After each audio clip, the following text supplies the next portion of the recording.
কামাখ্যা মন্দিৰ হৈছে অসমৰ গুৱাহাটীত অৱস্থিত হিন্দু ধৰ্মৰ এক প্ৰাচীন মন্দিৰ। গোটেই ভাৰততে ব্যাপ্ত হৈ থকা মুঠ ৫১খন দেৱীপীঠৰ মাজৰ অন্যতম গুৰুত্বপূৰ্ণ পীঠ এই কামাখ্যা মন্দিৰ।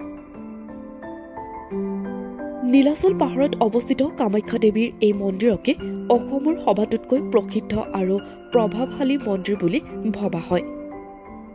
অতি প্ৰাচীন কালৰে পৰা অসমৰ ইতিহাসৰ ৰাজনৈতিক আৰু ধাৰ্মিক দুয়ো দিশতে শক্তি উপাসনাৰ কেন্দ্ৰস্থল কামাখ্যাই অতিশয় গুৰুত্বপূৰ্ণ প্ৰভাৱ বিস্তাৰ কৰি আহিছে।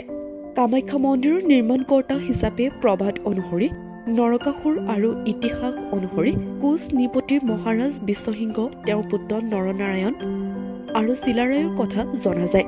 মন্দিৰৰ শেষৰ অংশ আহোম স্বৰ্গদেউ ৰাজেশ্বৰ সিংহৰ দিনত সংযোজন কৰা হয়।